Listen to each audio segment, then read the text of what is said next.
Hey there, Sharon Horne-Ellstrom here. Welcome to day 110 of our BU 365-day challenge to do one thing every day that improves us. Today we're going to talk about spiritual connection. We are focusing on the spiritual area and aspect of our life. It's part of a life framework that I use to set goals and objectives and to kind of plan and organize my life around so that I don't forget any key areas or aspects of my life, because I've done that and it didn't turn out very well for me personally.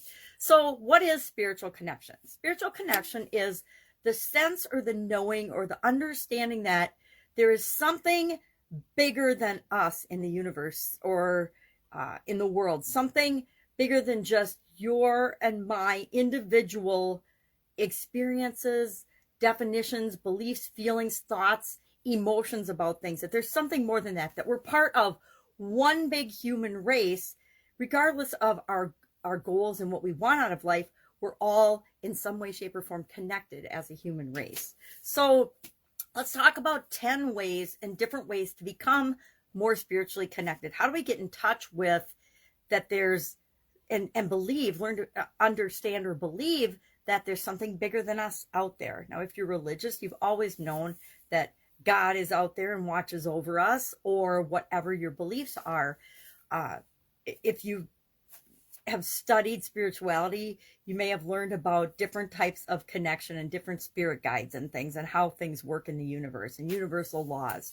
But we all want to be and need to be, I think, connected to something bigger than ourselves. When we want to make a positive difference in the world, it helps to understand that we are all connected, and what we do, I think that's why the golden rule is so important. What we do unto other people, we actually do unto ourselves. When we give to other people, we receive what we give in return. If we give bad things to people, we get bad things back. If we give good things to the world and out into the world and put good into the world, we get good things back in our lives. That's my belief. Now, you might believe something totally different, but our action item today, let's skip to our action item. Then I'll talk about 10 ways we can stay or get spiritually connected. I guess I did stay spiritually connected, assuming that we've found that connection somehow, or we've got this niggling or nagging little voice in the back of our mind that says, there's got to be more than this. There's got to be something bigger than this.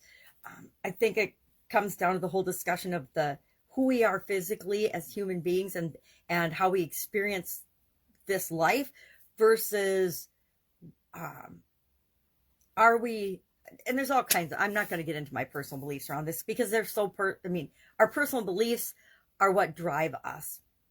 But I honestly believe 100% that we are connected to a bigger version of ourselves, a spiritual soul type version of ourselves that is connected to everything else and everyone else in the world and in the universe that's ever lived and ever will live. So our action item today is to say, do you share a spiritual connection with someone on the planet? Do you have a soulmate on the planet? Or share your favorite way to connect spiritually, connect to your spirit, connect to your higher power, etc. So what are some ways that we can stay connected to our spirit? Number one, recognize that we have a creator, that we have something bigger than ourselves that is at play in the universe. Number two, seek opportunities to put more love into the world. Number three, set aside time each day to spend in spiritual reflection and contemplation. Do you have a little bit of time every day? Do you say, my daughter was kind of giving me a hard time the other day. She's like, well, you're not very religious, but you say grace in a night prayer. And I'm like, yeah, I just say it to myself because it's my practice. I don't expect everybody else around me to necessarily connect or practice in the way that I practice my spirituality. Number four, become more accepting, meaning less judgmental of yourself and of other people. Number five, forgive anyone you haven't forgiven yet, including yourself. Number six, recognize your mistakes. Hey, I have yet to meet a person that has not had a mistake or made a mistake in their life. I have yet to meet a perfect person, and I don't know that a perfect person ever existed, except for the belief that Jesus was the perfect person, right? 7, tend to see the good in others. Look for the good in others. One of my tricks in different jobs that I've had throughout my life, if there's always people that rub us the wrong way. They're usually showing us something about ourselves that we don't like, by the way, but there's people that we just don't get on with. We don't get along with. They bother us. There's something about them that just irritates us. Well, I found the best way to get along with those people is to look in at them, look at their behavior, look at their actions, and find something that you respect and admire about them. I guarantee you there's pretty much something you can respect or admire about anyone on the planet. Even the most heinous, evil, ridiculous people have a redeeming quality or two, right? So look for those things and focus on the good, because what we pay attention to, we get more of.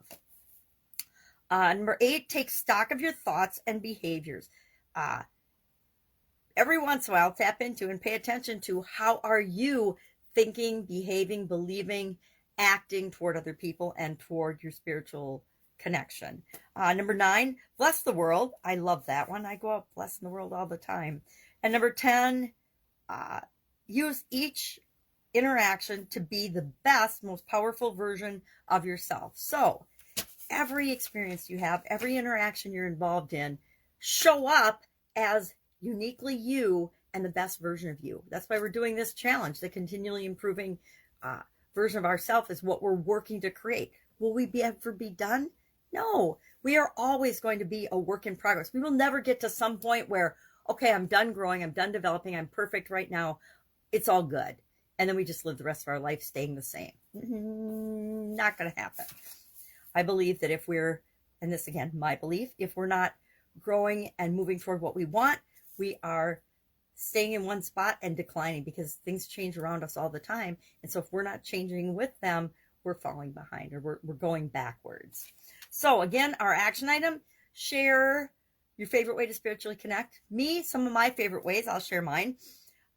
Spending time in nature, quiet time in nature. My life is so hectic and chaotic a lot of the time that every day I like to spend some time in nature, or some time meditating, or in a quiet hypnosis, listening to a quiet hypnosis that helps me reflect and breathe and just get centered and tap into my spiritual connection.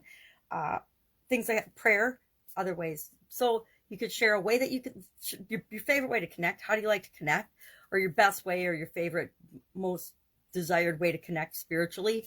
Or do you have a soulmate, or a special connection? Or have you ever had a special connection with another person? I have met people throughout my life and throughout my career, the people that you just click with. I mean, people that I've met and only known for a very short time, but there was definitely that spiritual connection, kindred spirit type thing when we met and when we interacted with one another. And it's interesting to look back and think about those relationships and those interactions and the pivotal point that they've had in my life at a time when I needed it most. One time out in California, I met a young man, and I was struggling personally and professionally and in college, and I had gone out for an engineering conference, and I met this person who saw me and paid attention to me and